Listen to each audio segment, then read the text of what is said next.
following is a production of DallasCowboys.com and the Dallas Cowboys Football Club. How about them Cowboys? Yeah, go Cowboys! This is Mick Shots. Streaming live on DallasCowboys.com and the official Dallas Cowboys app. Now, here are Bill Jones, Everson Walls, and Mickey Spagnola.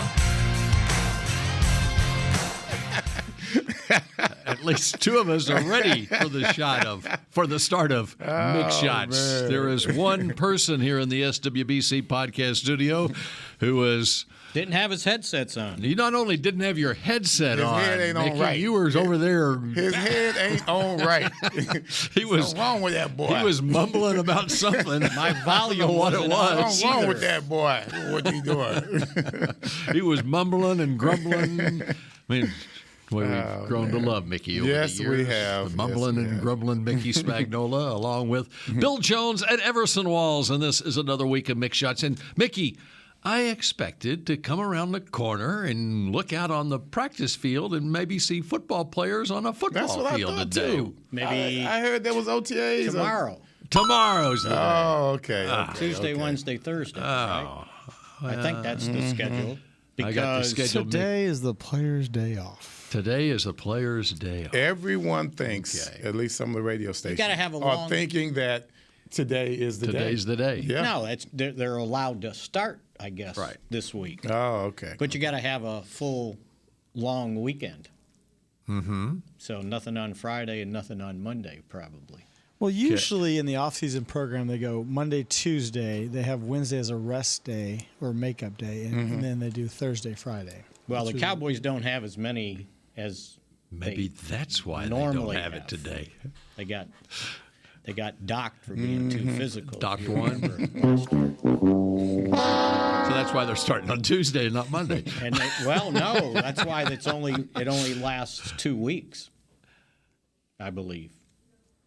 And then the mini camp. You're not sure. I Well, thought no, you- that's I what- thought 2 you- weeks, and then the mini camp, and then it is over. That That's is right. it? See there? Okay. Don't tell me I'm not I'm sure. sorry. Well, no, you weren't. When you said it like you weren't sure. Well, I knew what the schedule was. Okay. And you normally get, 9, 10 of them? Mm-hmm. You normally get 10, and back in the Jason Garrett days, one of them was The last one was when the high school kids came here. God, Jason Yeah, Garrett, that's right. that feels like so long ago. So anyway, we will make up for the Cowboys' lack of a full allotment of organized team activities by having our own organized team activity today called Mick Shots. That's right. Unorganized. Yeah, that's right. That's exactly We'll be right. unorganized. All right. So Mickey's got his full legal pad there. Everson's trying to figure out his page. devices on my right, and there's so much to get to, right? Where do you want to start? I want to start at the top of your legal pad. OTAs. Having said that, OTAs this week. here's where I is want to there. go. Okay. At some point over the course of the next 45 to 50 minutes, how much better are the Cowboys now than they were a year ago at this time? You don't have to answer that now. Just you can ponder it and give me something. Give me up to speed on what you got on your legal pad there that we can talk about. Owners meetings start Today. today, Minneapolis. I don't know if they'll get to it or not, but there's a chance they would vote on the change of ownership in Washington, with Josh Harris's group seemingly having come to a deal with Dan Snyder. And I guess, it's not official until the owners agree to the sale. So that'll be one of the things that I would imagine they talk about. And it seems like another topic that got shut down at the previous owners meeting was flexing Thursday night football. What do you think of that, Everson Walls? When you say flexing, Who's playing? late in the season, I believe it's weeks 13 through 17. I believe that's right. Something like that. It was not approved in the March with a 2-week notice, I believe. 15 days. 15-day notice that they could flex. that sounds, yeah. It got shut down. It got shut It did. down. Now it's coming up again, and As it's 28 days. With a 28-day notice. Too much So will change, right? I don't understand why they even turned down the first one. I like the 15 days. 15 would be closer to being more Well, accurate to get a better game. One of the reasons would be fans. In fact, I'll call up the schedule and we can look at. Well, we can look at what about the Cowboys are playing a Thursday night game this year. The week after Thanksgiving, okay, they got the Thursday afternoon game on Thanksgiving. Right. And so that would be the start of it, week 13 against Seattle on a Thursday home game. So say you're a Cowboy fan, and they're not going to flex out of the Cowboy game, obviously, on a Thursday. But let's just pretend here. Okay. Okay, and you're a fan from California or even Lubbock or wherever, and you're making plans that you want to come watch your team play on a Thursday night. You get airline reservations and so forth, and you get a cheap airfare to come in for the game. Or let's make it this way. Let's say Dallas was playing at Seattle, and you had an opportunity to go to that game, and then all of a sudden you find out 15 days in advance that they're not going to play that game now, and so you're Ass out. Yeah. Oh, they're going to play. They're just going to play it on. They're playing on Sunday instead. Sunday. They're not playing it on Thursday. That's what I mean. Yeah. But then that messes up your plans. Yeah, that's right. So So you're out. Whatever Joe money Public is out of money. That's right. And no one in the NFL gives a damn. Well, there are some owners who do care about that. Okay. So that's why it did not get approved in the spring. That's one of the reasons why. You think that's the reason? Well, they were Because vocal they're about worried it. about the Mara fans not getting- was vocal about it that That's a pleasant surprise. But here's it really is. They were vocal about Joe Public losing. That's good stuff. But here's I didn't think they had it in them. Here's the other side of that. Okay. Whatever Joe fan loses, they're worried about better games on Thursday night package for the network that's broadcasting the game, and they want to keep them interested. That's right. They don't want any, nothing. So games. the viewing public versus the visiting public. Yeah, what they would lose in attendance, they make up. Because that's the it. network. Exactly. Yeah. Okay, so week 14, New England plays at Pittsburgh. And if, let's say, New England and Pittsburgh both got off to horrid starts this year, and now you're at the midway point of the season. And you're looking at two losing teams playing each other. And you've got two teams that are with 2-6 records or whatever. And then they decide to flex out of that game. And the other thing you're affecting, you're moving a Sunday game to Thursday. Yeah. It's a regularly scheduled Sunday game. Whoa. And so then you've got they're not going to do this with Dallas. They're not going to do that with Philadelphia, Dallas either. But all right, you're taking a game and you're moving it to Thursday. And so you're messing up those fans' plans too that were planning to spend a weekend in wherever, Vegas or someplace. So then we're going to have a Thursday game. We're going to have a Thursday game. Yeah, right? there's going to be a Thursday game. But it's a question it may not be the matchup. That's right. Right. So right now, the Week 14 game is New England at Pittsburgh. The Week 15 game is the Chargers at Vegas.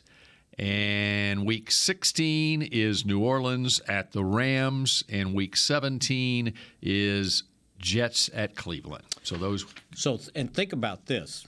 And I'm going to use the Cowboys as an example, although it'll never happen to them if they've got a Thursday night game, right?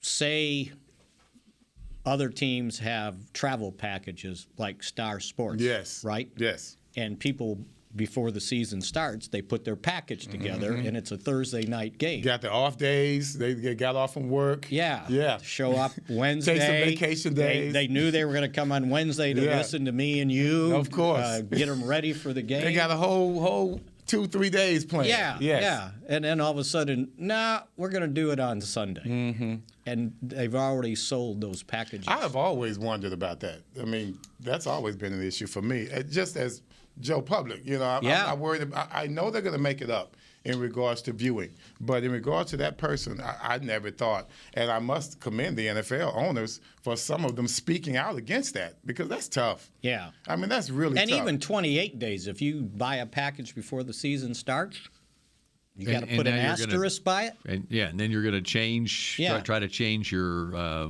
travel plans. So why would they to pick 28 days, to even consider 28 days?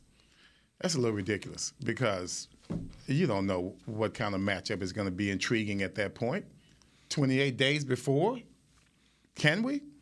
No. Why would they even consider that? Yeah. No. So we'll see what there was another deal about messing with the kickoff rule. I don't know that that's going to change USFL either. style or something? Or maybe, yeah. There was a fair catch on it. Was it a fair I think. catch? Okay. And what were they saying? I got to look it up. If you can maybe call a fair catch the way you do in college, if it's not in the end zone. Okay. And you get the ball at the 25-yard line. At 25. Okay. Yeah. Do you think that would be significant at all? I mean, why did that come up? I don't think it happens enough. That's what I'm saying. It's a kickoff. Most kickoffs go out of the end zone. Yeah. It's like, don't worry about stuff that you don't need to worry about. Right. It's sort of like our government. They try to fix the stuff that don't need fixing. Well, but the hard stuff. The more they complain about it, the hard stuff. It becomes an issue. Well, we'll just put that off, right? We don't need to deal with that. And Bill is very slow today. Well, pulling up information. And while he's looking, I found another neat note. Thank you. Last night. Let's keep the show going.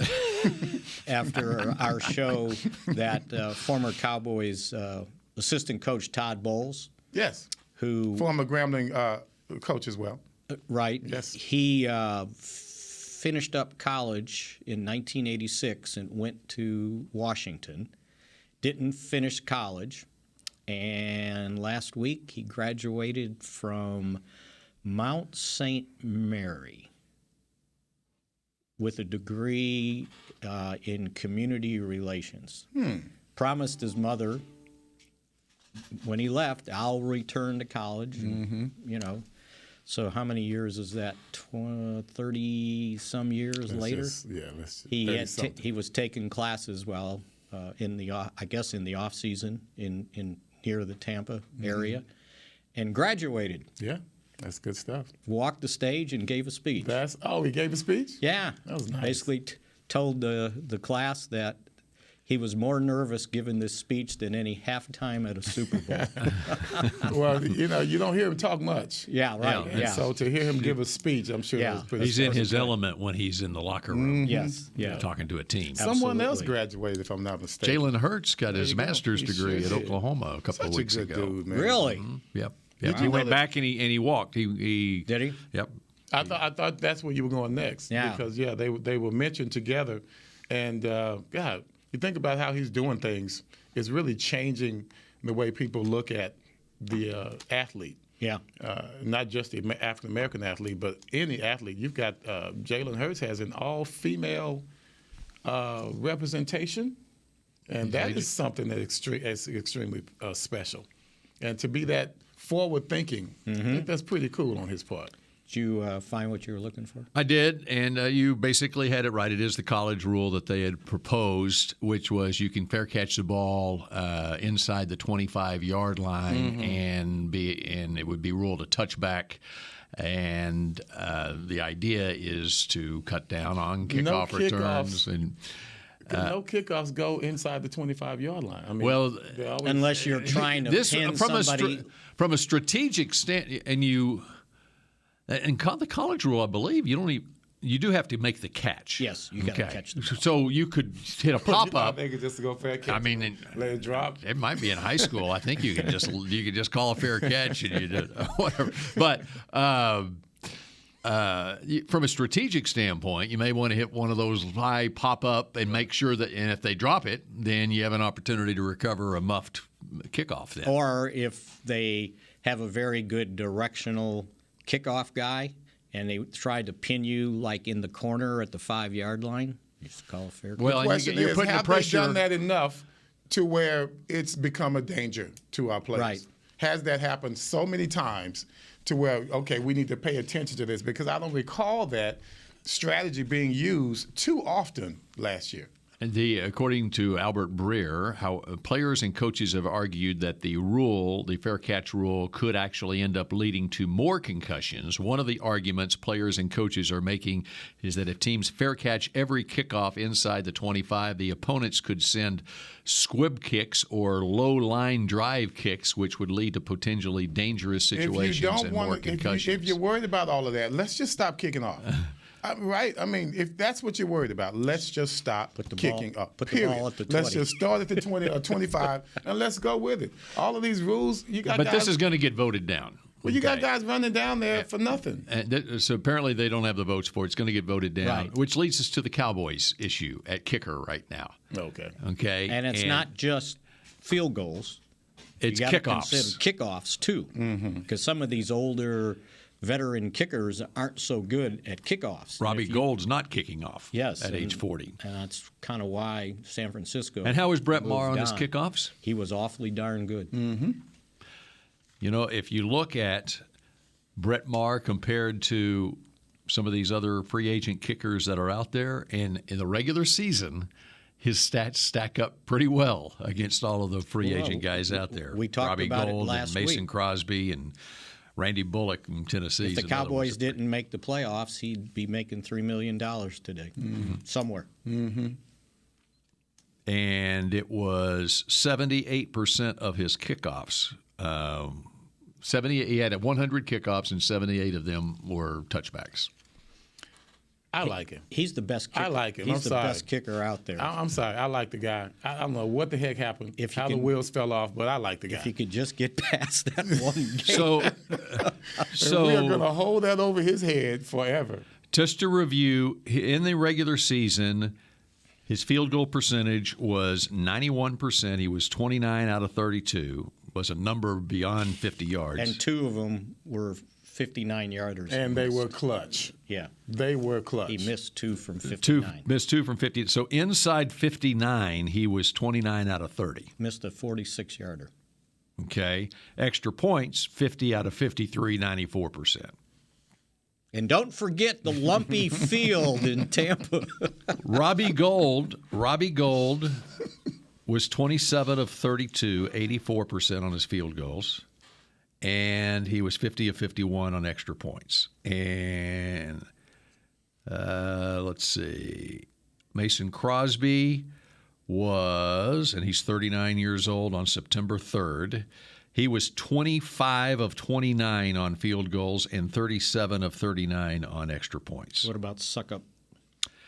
And Ryan Suckup, and he's the one that did not kick off. Gould actually was Gould's touchback ratio was 49.5% on his touchbacks compared to 78% for Maher. Suckup did not kick off. He turns 37 in September. 31 for 38 on field goals because that quarterback couldn't get them in the end zone. He kicked a lot of field goals. Tom Brady. On that lumpy field. So it's 81.6%. Extra points, he was 24 out of 25. You know, it would be so nice if Brett just came out and just started talking trash. You know, like, hey, man. He'd like a job. Yeah, bring these punks on, man. Who is this guy? You know, I mean, come on, man. You can't. I would be. So maybe that's what he needs to do to show that he's a confident kicker. Because right now he's letting everyone eat him alive. I have not heard of a response, you know, a comeback or anything from him. He needs a personality transplant and have an Everson Walls personality. Well, I don't know about that. But he needs to have talk somebody. Some trash. Just, he needs to talk trash from somewhere. And I'm told he hasn't even been called in for a visit or a workout. Okay.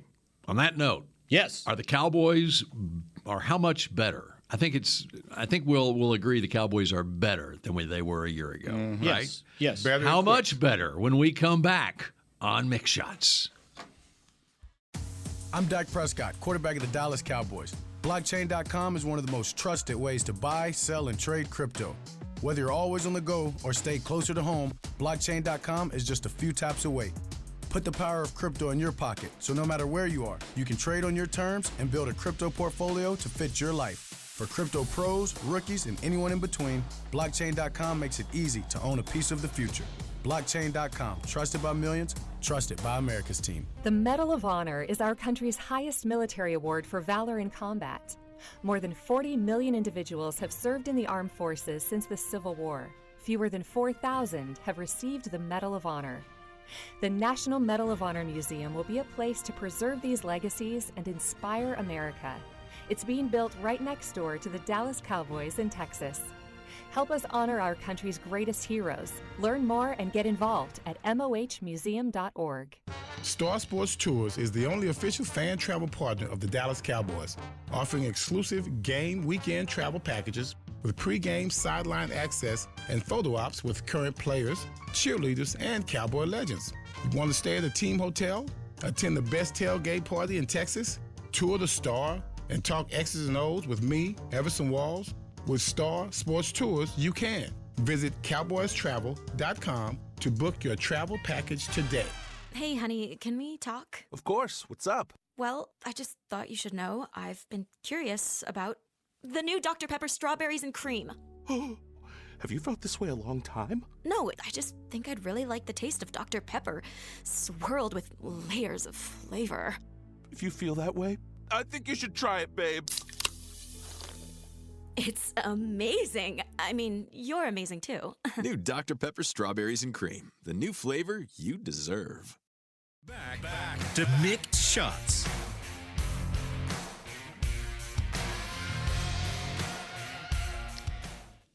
K-Post Roofing and Waterproofing, proud partner of the Dallas Cowboys. From corporate homes to your home, have your roof checked by choice, not by chance. Call now, 214-225-4860, kpostcompany.com.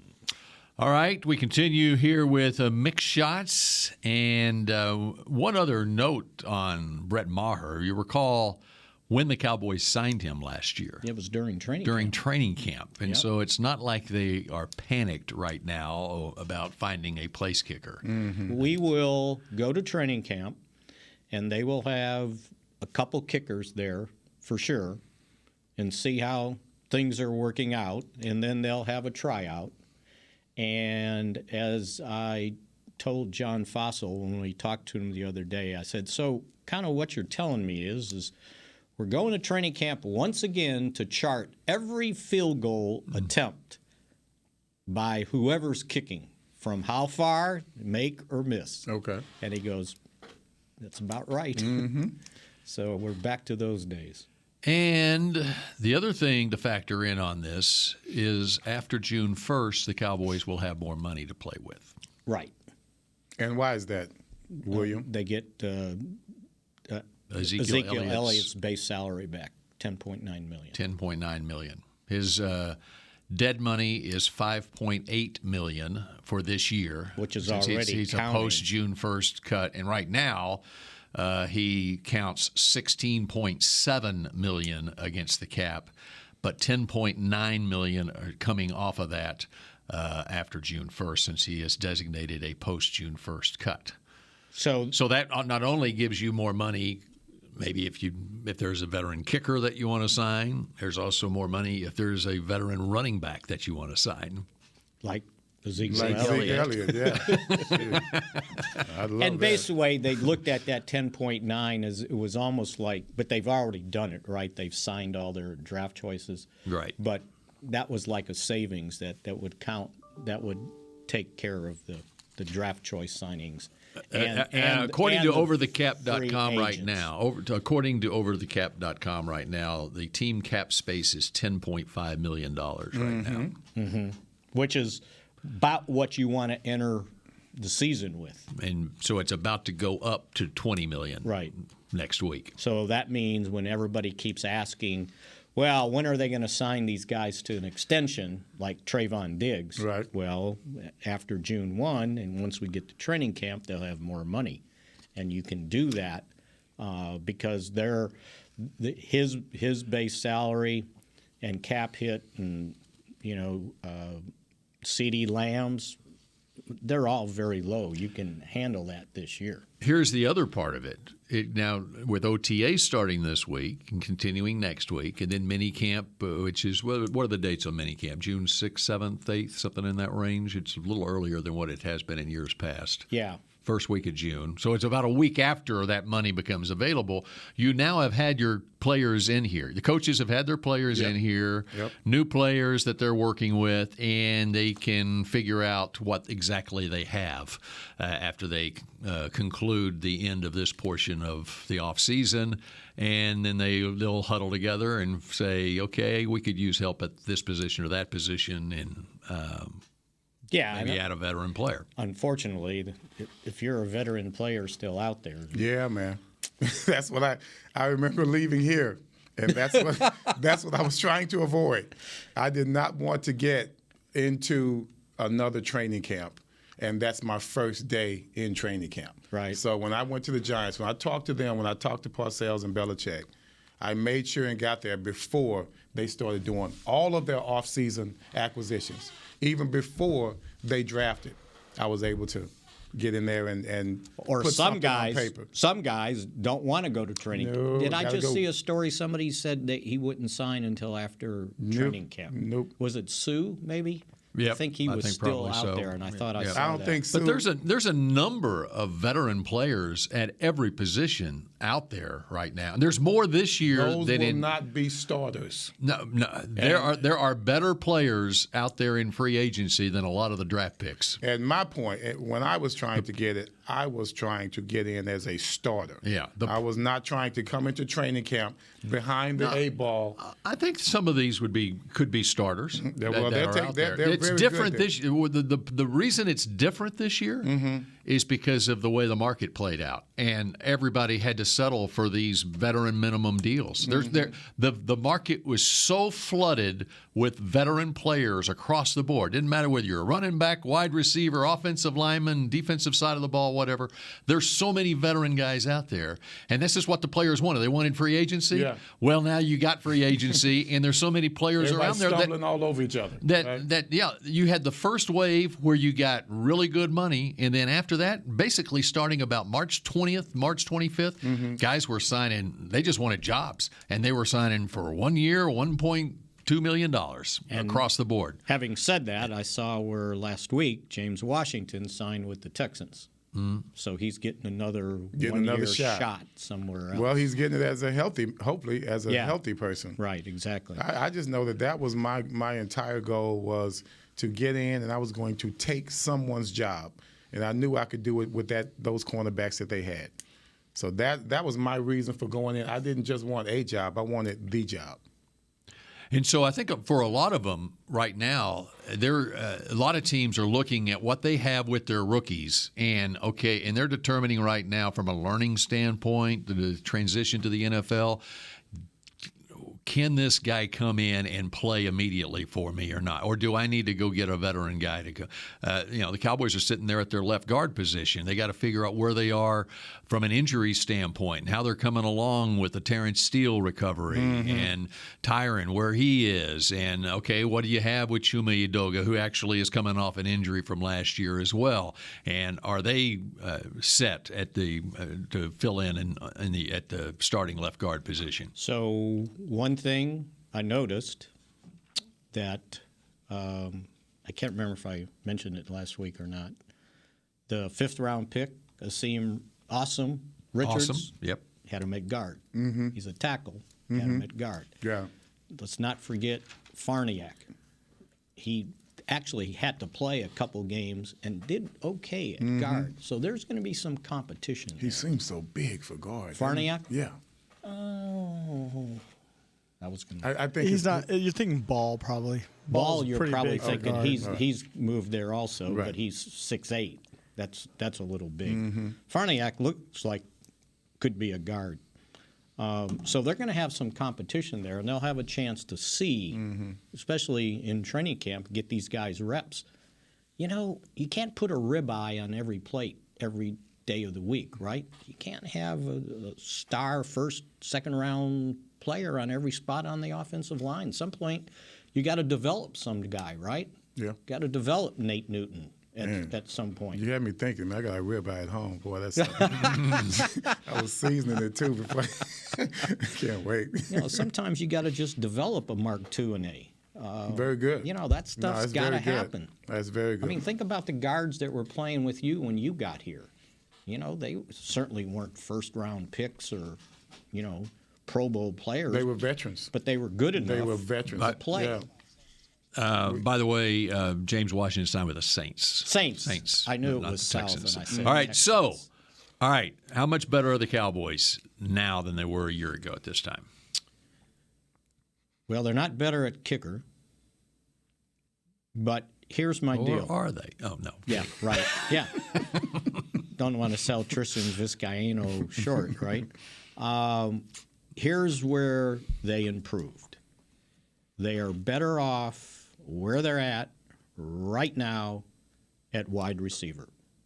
And I thought when they got towards the end of the season and in the playoffs, they were, because Michael Gallup had still not fully recovered from his ACL, they were one receiver short.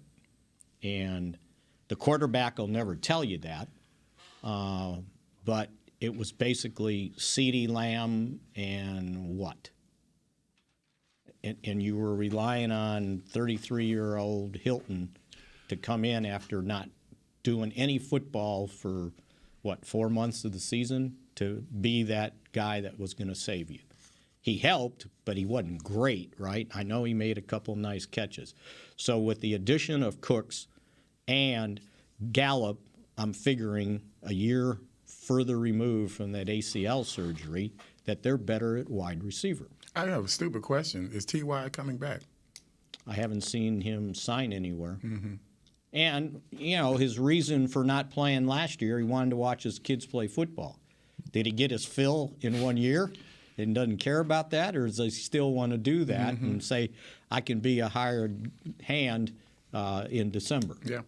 So we'll see where that one goes. So to answer your question, I don't think they regressed whatsoever defensively with the signing of Gilmore, at least at one of the corner spots.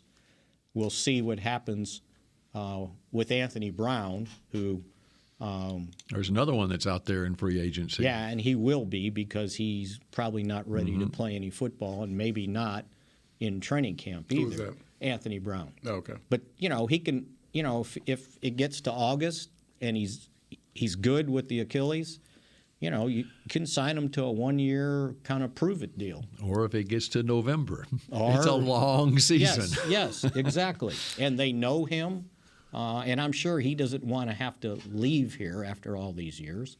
But he's got a rehab. In my understanding, he's got to, at this point, when his contract expired, he's got a rehab on his own. Interesting. Well, with all due respect to Anthony Brown, yes, Stephon Gilmore, assuming he's healthy and what we've seen on tape the last couple of years at Indianapolis, he's still got it. They're upgraded at that position, even if Anthony Brown was healthy. I would say their talent level has upgraded and their depth. And Deron Bland is still there. Has got the experience now, man. right? He This ain't a guy's a raw stud. rookie, and No, he he's a plays. You got Jordan Lewis coming back. And you're hoping Jordan Lewis comes back healthy. So, yeah, you're better off there. You re-signed your safeties. You're good at linebacker. Should be good on the defensive line. And the addition of Mozzie Smith is in the eyes of the scouts, and the coaches are thinking this way too. Dan Quinn is. That was a missing piece on their defensive line. They said what they call him, the physical freak of the year. So yeah, I think they should be improved. I mean, they were, the darn thing about the whole deal is they were darn good last year. Yes, they were. Until that San Francisco game. It clouded everything they accomplished last year, despite Dak's interceptions or drop passes and bad routes that led to interceptions, right? Because most of those games they were able to win. They didn't overcome it in the playoff game. This team was scoring points. We forget that, right? Now, you changed what's sort of going on offense, okay? Now, can you go 9 straight games like averaging 30-some points a game again? Because that was pretty good. One thing that we just have to realize is last year's interception numbers was an aberration for this entire team. That's one thing you can say. This has never been a serious problem from this offense, is turnovers. We have never had that be an issue throughout an entire season the way it was last season. To me, it's just a different season compared to all the other seasons we've had since this coaching staff was here. So I'm not worried about them repeating those mistakes. Of course, they're going to change the philosophy now. We'll probably run the ball a little bit more. Seems like we've got a lot of bodies up there, so we can move the chains without necessarily putting it in the air.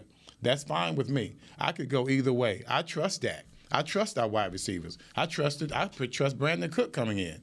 You get 1,000 yards with every team that you're on, then I'm going to depend on you to do the same thing here because you probably have a better quarterback here than you've ever had in your entire career. And especially last season. Yes.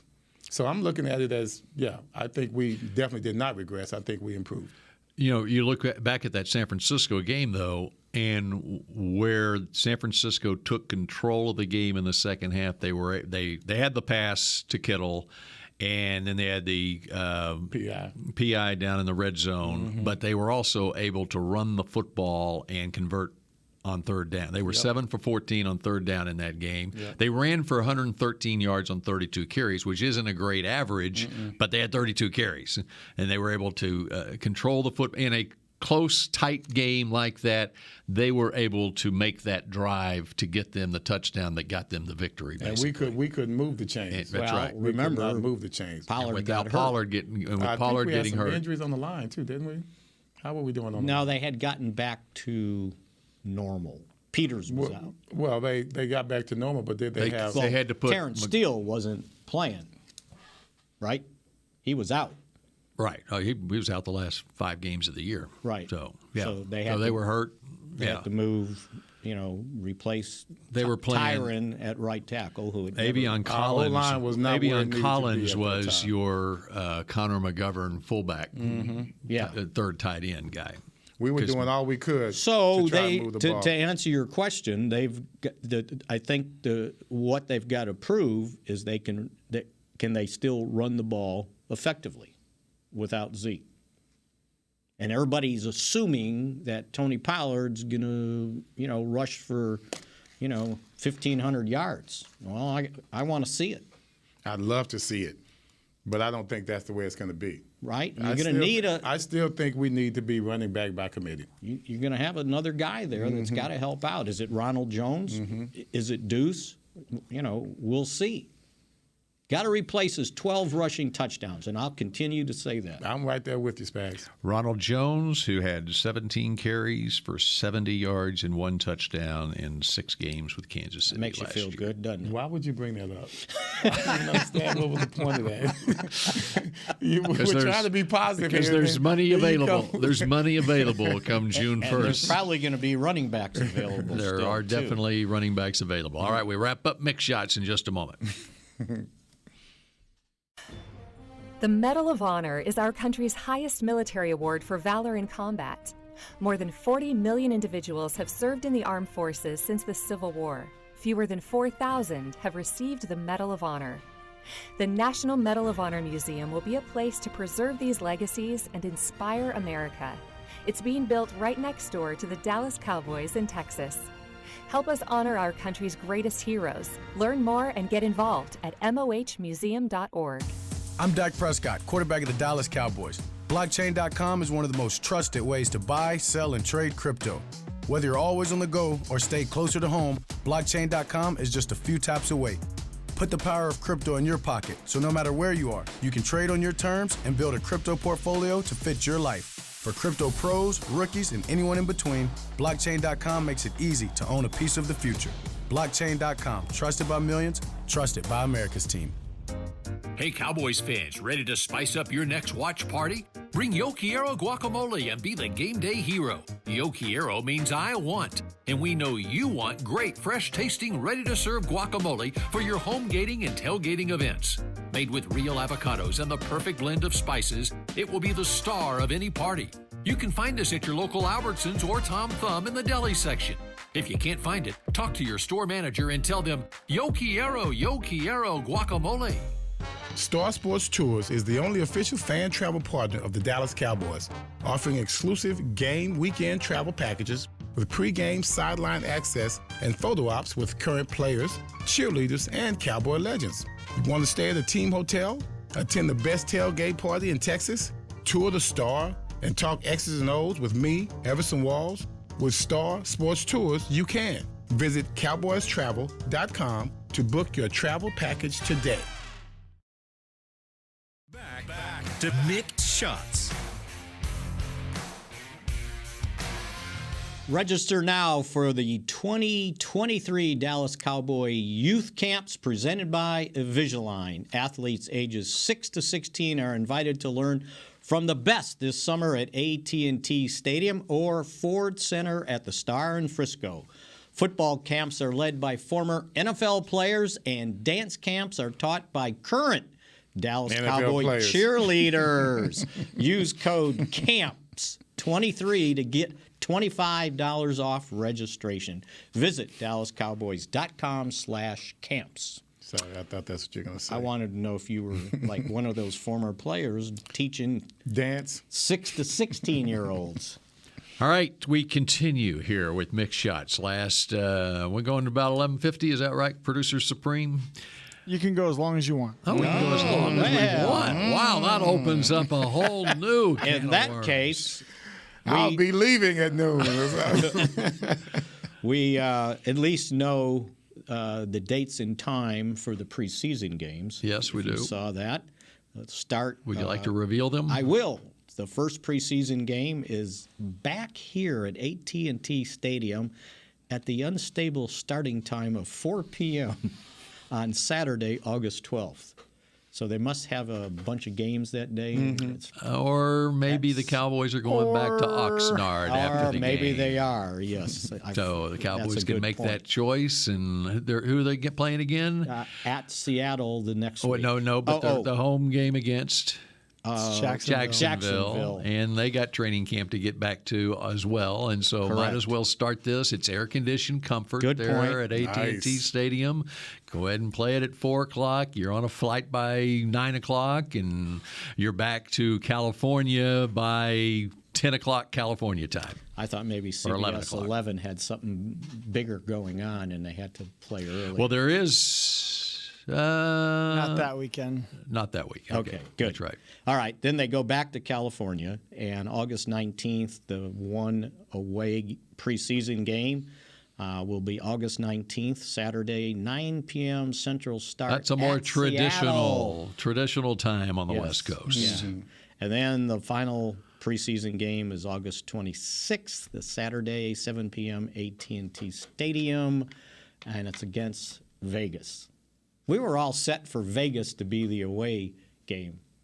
So you'd be on the coast. Hopeful. Yeah. Go. It didn't work out. I'm not sure I want to go to Vegas after these last couple of hockey games. Well, speaking of other sports, can we give the Rangers some love? They're Man. really kicking some ass, man. I'm really are. enjoying this. The family even wants to go to a game. Hitting machine out Yeah. there, right? Not bad at all. I'm really impressed with them. They got numbers out there. The stats are doing well, and everyone's talking They did about a lot how of it without their $325 million shortstop. He's injured. Now Oh, he's no, we're talking back. about the Corey shortstop. Seager, Yeah. and he came back this weekend and was lights out. That's the way he started the season, and they've been I without was thinking Jacob about the deGrom. pitcher. Yep. He already hit 2 home runs in whatever 3 or 4 games he's played.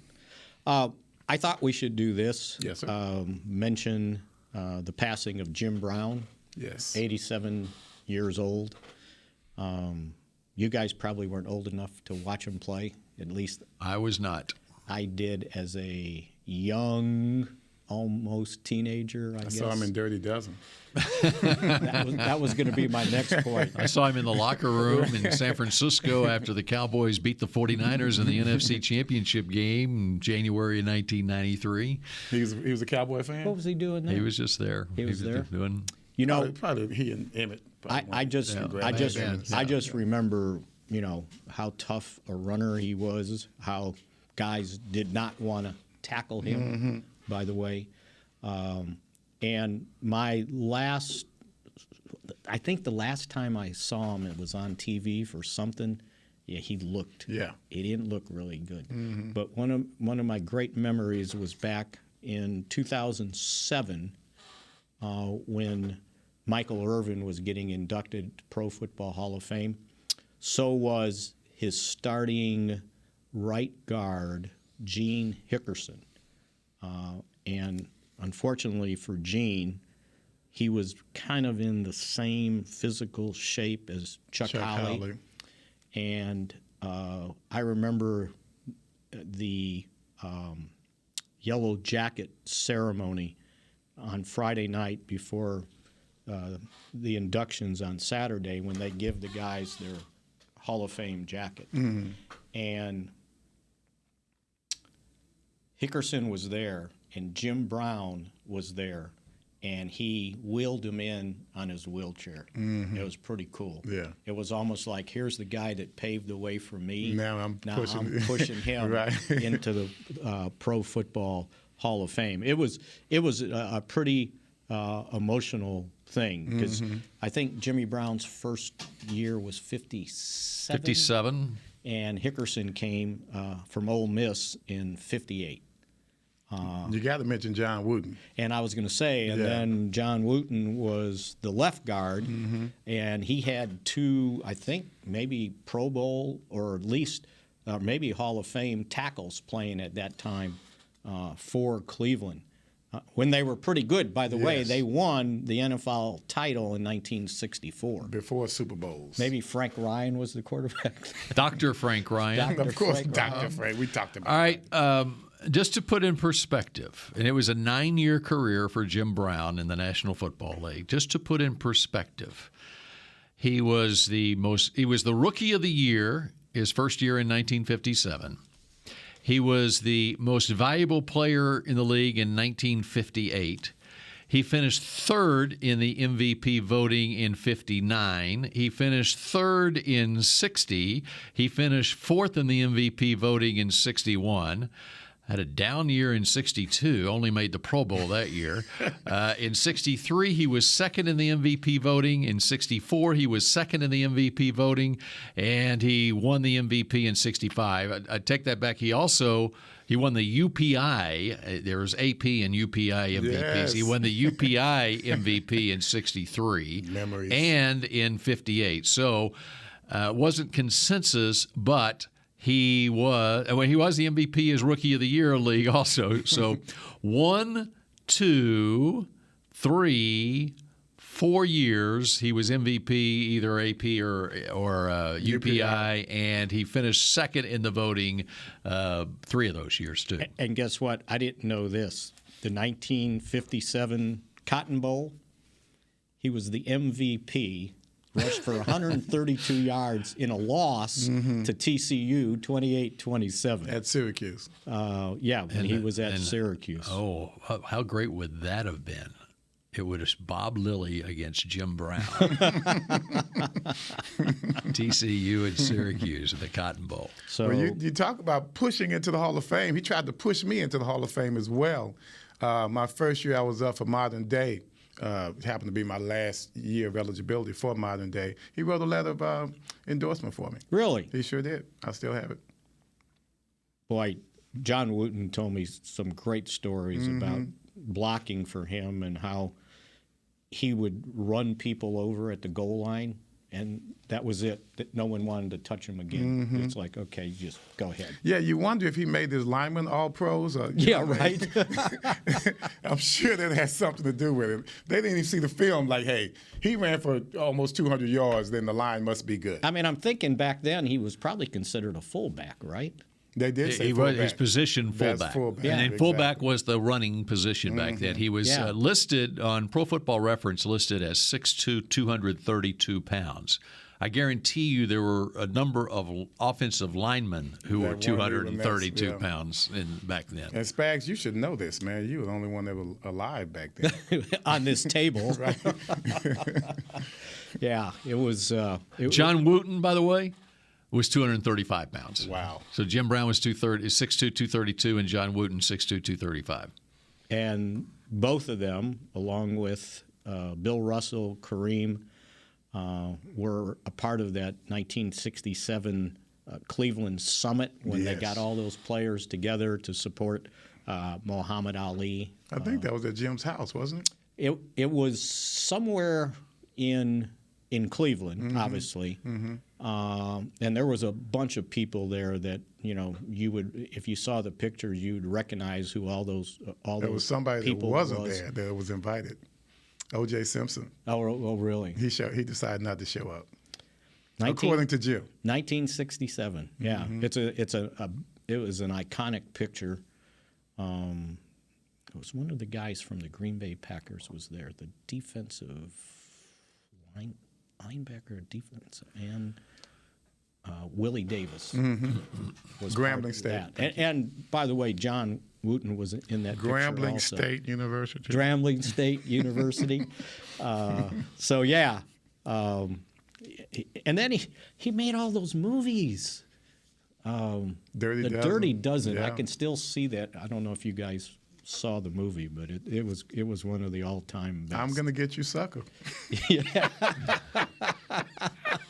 You got to see that movie, guys, if you haven't. It's hilarious. I'm sure it's somewhere, right? Yeah. It's got to be. Definitely. But all of his stuff is coming out of the woodwork. But he retired at 30. And that was the most unique thing about the story when you talk about putting things into perspective. Yeah. Everyone else, they're trying to play it out. Right. Go as long as you can go. He could make more money away from football. And he knew that. He knew that. Because they talked about how, I believe the story was that they never saw him go into the training room. They said they didn't see him because he came so early. So he wanted to keep that persona of, being that invincible guy. But he was coming in, they said, real early to take his treatment so that the players themselves wouldn't find out. Which is remarkable that he when he finished, he was the all-time leading rusher. I looked it up, 12,312 yards, but in 9 seasons. Mm-hmm. 9 seasons. It went out on his own terms. And those were 12 and 14-game seasons. Right. Yeah, absolutely. And because they didn't go to 14 until 61, I think it was. Yeah, it was 12-game seasons. So, yeah. So I guess back then, in the early 60s, it was him in football and it was Wilt Chamberlain in basketball. Yeah. Yeah. You can say that. Yeah. It was Wilt Chamberlain and Bill Russell. Bill Russell. And Bill Russell. Yeah. And back then, and people probably and had it a was hard Mickey time and Willie this. and baseball. I was going to say, let's go baseball.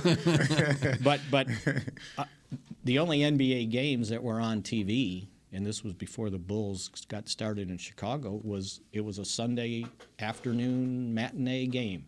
And I swear to God, if I saw Boston play Philadelphia one more time, that's all we got to see was Boston and Philadelphia. Well, we fell in love with Bob McAdoo, though, back in the day. McAdoo. That's our era. Yeah, I met him, by the way, as well. Very cool guy. Very cool guy. Speaking of long careers, I just saw this note. Josh Johnson, quarterback. Yeah, he signed with the Ravens, and it was re-signed because it's his third stint. Third time, right? Re-signed with him. He has played with 14 different teams. 14. Who was he with last year? San Francisco. Oh, he was with Denver. I think he was with Denver on their practice squad at age 36. I thought I saw him play. And then San Francisco signed him before the playoffs started. Yeah, that's right. Because he ended up being the backup for Purdy.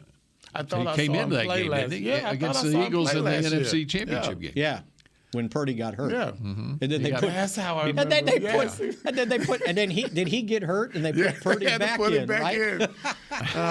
Then of course the running back McCaffrey had to take over.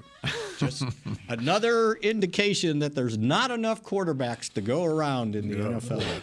On Josh Johnson's Wikipedia page, it's endless. You can go as long as you can go. I mean, it's infinity as far as how long a Wikipedia page could be. Right. It almost takes infinity to name all of his teams that he's played for. I think there were 2 teams in like alternative leagues too. maybe. Alternative leagues. Well, back then it wasn't the XFL or the US. I mean, he played for the San Diego Fleet in 2019 and the Los Angeles Wildcats in 2020. Hey, man, that guy never quits. The Sacramento Mountain Lions in 2012. So, yeah, you're right. That's 3 of them. Uh-huh. And they're still signing him. Yes. I mean, that's the point. And he's not playing any. Outside of the conference he's got to be a coach. He's got to get the clipboard and just call it a day. So when's Chase Daniel signing? I was going to say his agent and Chase Daniel agent have to be the all-time agent. But at least Josh still looks like a football player, though.